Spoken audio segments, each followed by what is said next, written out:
নমস্কার, আমি ডক্টর সঞ্চয়ন মণ্ডল। আমি সিনিয়র কনসালটেন্ট মেডিকেল অঙ্কোলজিস্ট।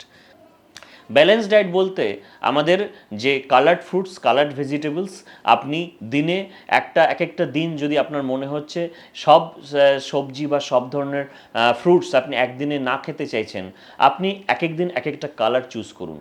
সেই কালার অনুযায়ী আপনি ফ্রুটস বা ভেজিটেবল ডিসাইড করুন।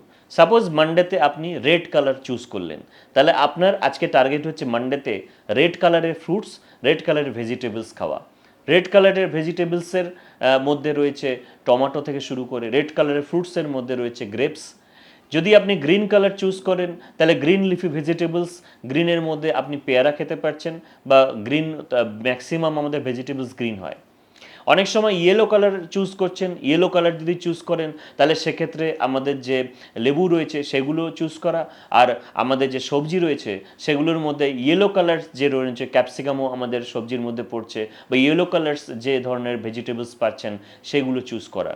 কালার ফ্রুটস যেমন অরেঞ্জ কালার ফ্রুটস, বা হচ্ছে আপনি অরেঞ্জ কালারের যদি কোনো চাইছেন সবজি বা গ্রিন লিফি ভেজিটেবলস, সেক্ষেত্রে আপনি যেমন মিষ্টি কুমড়ো রয়েছে সেগুলো অরেঞ্জ কালারের। তো আপনি বিভিন্ন দিনে বিভিন্ন রকম কালারের চুজ করে আপনি ফ্রুটস এবং ভেজিটেবলস অ্যাড করতে পারেন আপনার ডেইলি লাইফে, এবং তাতে কি হবে, আস্তে আস্তে আপনার ফুড ইনটেকটা আস্তে আস্তে চেঞ্জ হবে।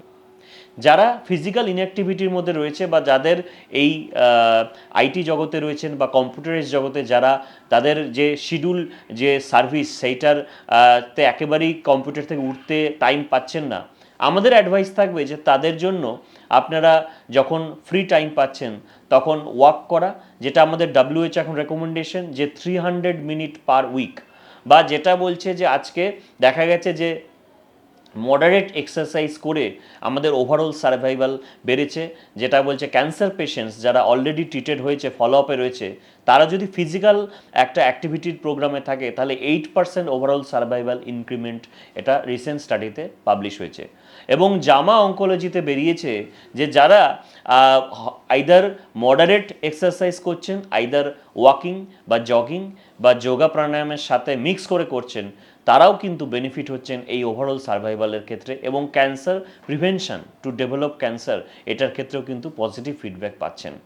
স্মোকিং যারা করছেন তাদের ক্ষেত্রে আমার অ্যাডভাইস থাকবে যে তারা ইমিডিয়েটলি নিকোটিন গাম, নিকোটিন প্যাচ, এবং সেটাতেও যদি কন্ট্রোল না হয় আপনি আমাদের সাথে আসুন। আমাদের যে সাইকোলজিক্যালি সাপোর্ট গ্রুপ রয়েছে তাদের সাথে আমরা আপনাকে কানেক্ট করে, আপনাদের নিজের ভেতর থেকে যদি কুইট করার আপনাদের ইচ্ছা থাকে তো ডেফিনেটলি অ্যালকোহল এবং স্মোকিং যে ডি অ্যাডিকশন প্রোগ্রাম রয়েছে সেগুলোতে আপনাকে ইনক্লুড করা যেতে পারে। এবং এই যে এখন অবধি যা ড্যামেজ হয়ে গেছে সেখান থেকে ফার্দার ড্যামেজ কিন্তু আমরা প্রিভেন্ট করতে পারি। কারণ মনে রাখবেন যে স্মোকিং এবং অ্যালকোহল অনেক দিন ধরে যে ধরনের সেলের ডিফেক্ট বা ড্যামেজ তৈরি করছে সেটা কিন্তু পার্মানেন্ট হচ্ছে।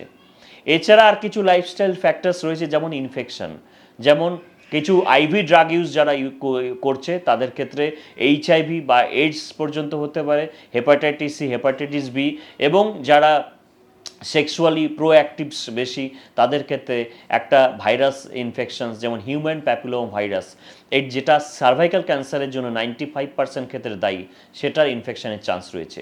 মেলসদের ক্ষেত্রে এই human papilloma virus oropharyngeal cancer, anal cancer এবং পেনাল ক্যান্সারের জন্য দায়ী।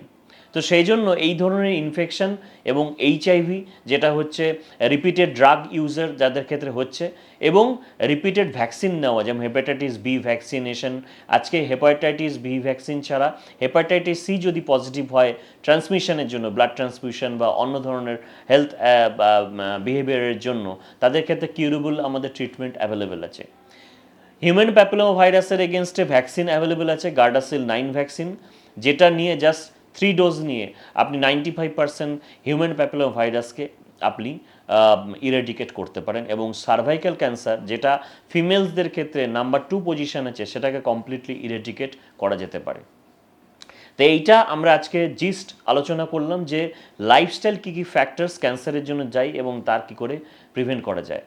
ক্যান্সার লাইফস্টাইল নিয়ে যদি কারোর কোনো মনে প্রশ্ন থাকে নিচে কমেন্ট সেকশনে প্লিজ জানাবেন। আজকের জন্য এইটুকুনি রাখছি। ভালো থাকবেন, সবাই সুস্থ থাকবেন। নমস্কার।